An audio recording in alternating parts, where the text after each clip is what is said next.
In Portugal, football is more than a sport. It's a religion. From its first glories in the early 1960s through the disappointments of the Golden Age to the ultimate consecration, each generation has seen its share of symbols in a land where the passion for football has never stopped. Stay tuned for our top 15 of the best Portuguese players of all time. Subscribe to Megafoot, the best of football in video. Let's start with an inseparable duo, Luis Nani and Ricardo Quaresma. From the slums of Amadora, the two wingers have left their mark on the aesthetics of Portuguese football.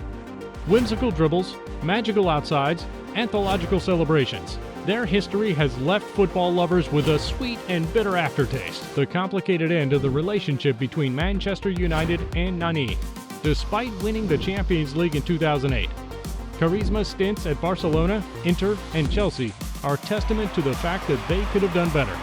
But as football often does, the perennial crackers in the making won Portugal's first international title together, Euro 2016.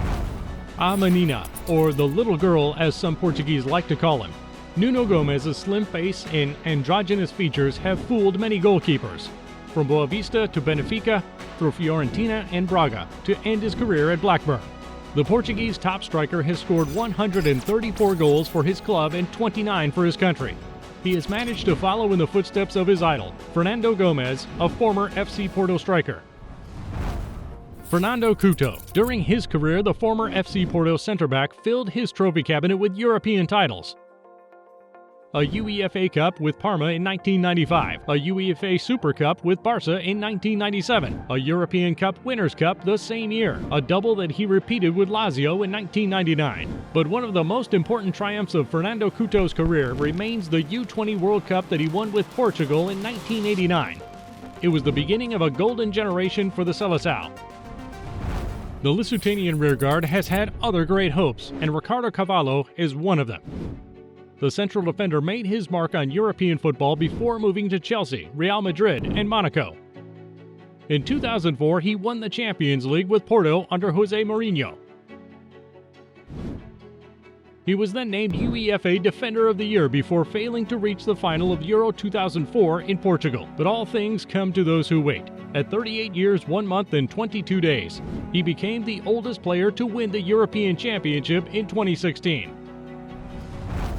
If Rui Patricio is one of the best goalkeepers in the history of the Portuguese national team, then Vitor Baía is the greatest. In his 20-year career, the goalkeeper has only played for two clubs, FC Porto and FC Barcelona. In total, he has won 28 national titles and 5 continental titles, making him one of the most successful players in the history of football. These include a UEFA Cup and a Champions League in 2003 and 2004. UEFA named him Goalkeeper of the Year, but he was not part of the Seleção's Euro triumph, shunned by coach Luis Felipe Scolari.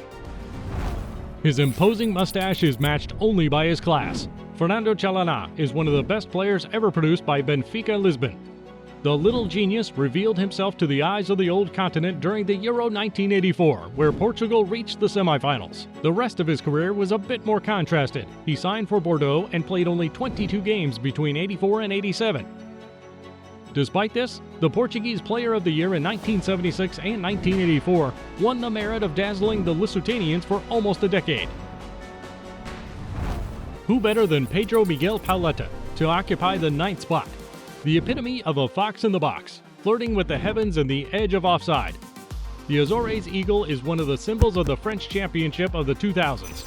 91 goals with the Girondins de Bordeaux, 109 goals with the Paris Saint-Germain. Adding his 47 international goals, the Portuguese striker has scored a total of 335 goals in his career.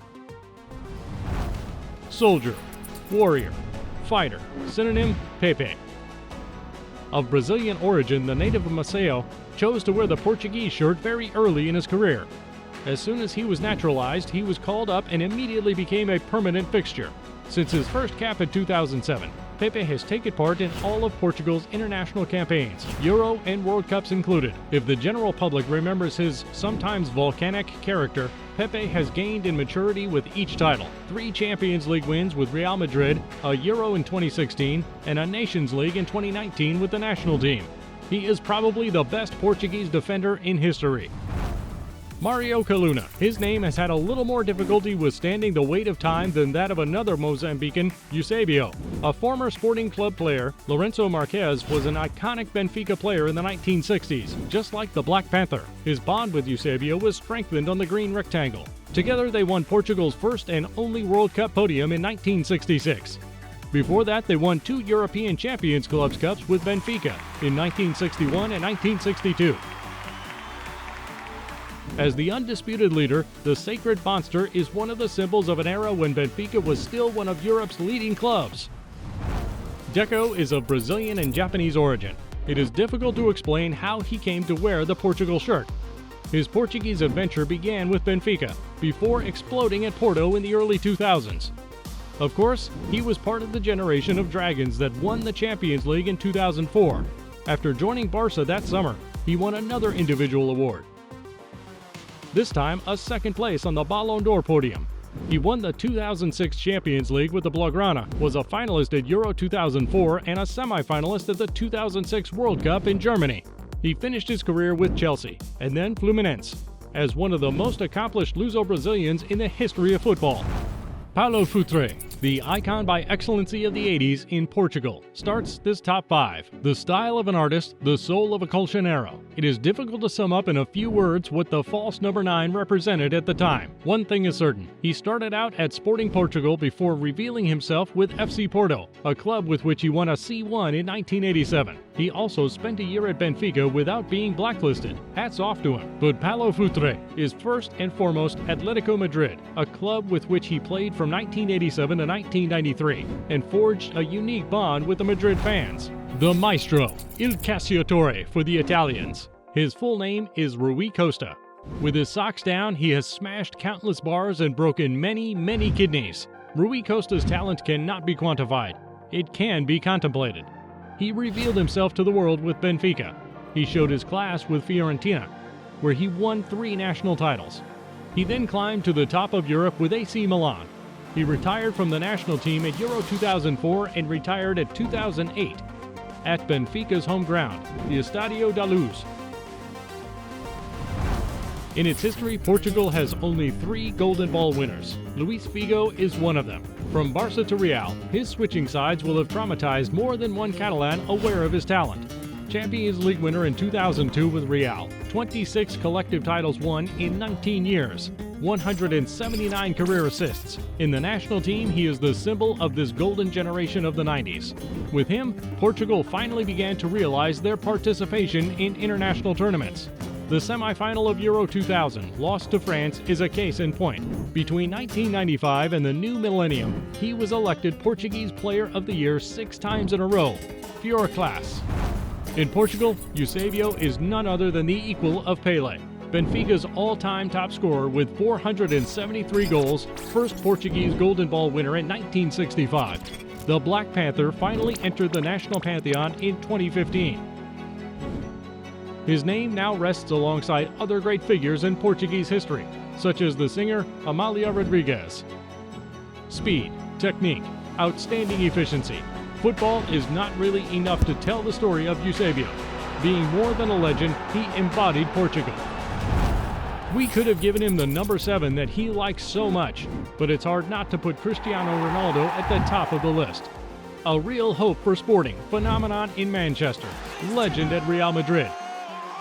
Scorned in Turin, hated by some, adored by others. Everywhere he goes, CR7 does not leave anyone indifferent. With more than 800 goals in his career, Portugal's all-time top scorer, 5 Golden Ball awards, and as many European titles, the Funchal native has won practically everything in his career, except perhaps the World Cup. Thank you for watching our video. If you liked it, don't hesitate to talk about our channel around you, to like it, to share it. See you soon for a new video. Bye for now.